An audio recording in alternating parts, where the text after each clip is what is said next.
तो दोस्तों GSFC यानी कि Gujarat State Fertilizer and Chemical Limited ने अपने क्वार्टर नंबर को डिस्क्लोज कर दिया है। तो चलिए देखते हैं क्या है क्वार्टर 3 के नंबर्स के अंदर।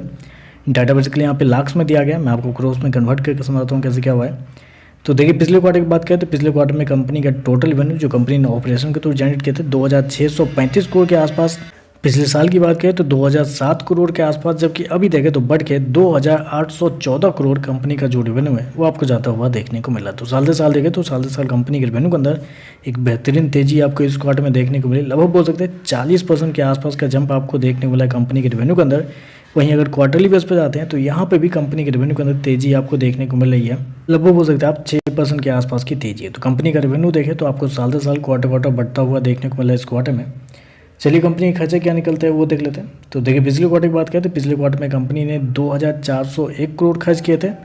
पिछले साल 1946 करोड़, जबकि अभी देखें तो कंपनी खर्चे 2706 करोड़ आपको जाता हुआ देखने को मिला। तो खर्चे देखें तो क्वार्टरली बेस पे कंपनी खर्चे आपको थोड़े ज़्यादा देखने को मिल रहे हैं। स्पेशली आप कह सकते हैं उसके पीछे का रीज़न है कंपनी के purchase of stock in trade, क्योंकि यहाँ पे देखते हैं तो पिछले क्वार्टर में कंपनी को ये जो एक्सपेंस हुआ था 35 करोड़ के आसपास था। पिछले साल 219 करोड़, जबकि इस क्वार्टर में 876 करोड़ कंपनी ने यहाँ पे purchase of stock in trade में कंपनी ने पैसे लगाए हैं। तो आप कह सकते हैं purchase of stock in trade के नाम पे कंपनी को इस क्वार्टर में अच्छा खासा खर्च करना पड़ा है, जबकि पिछले क्वार्टर में कंपनी ने कुछ खर्च किए ही नहीं थे, लगभग 35 करोड़ ही किए थे। तो इसकी वजह से कंपनी का जो पिछले क्वार्टर का एक्सपेंस है आपको बहुत कम आपको देखने को मिल रहा है। चलिए कंपनी का प्रॉफिट क्या निकलता है वो देखते हैं।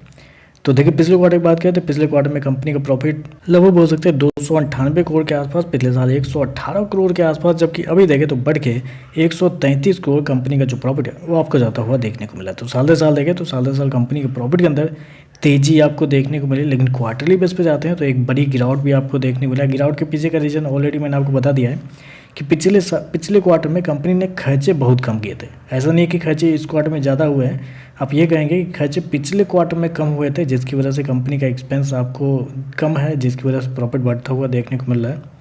EPS की बात करते हैं तो देखिए पिछले क्वार्टर में 7.5 रुपये के आसपास था, पिछले साल 3 रुपये के आसपास।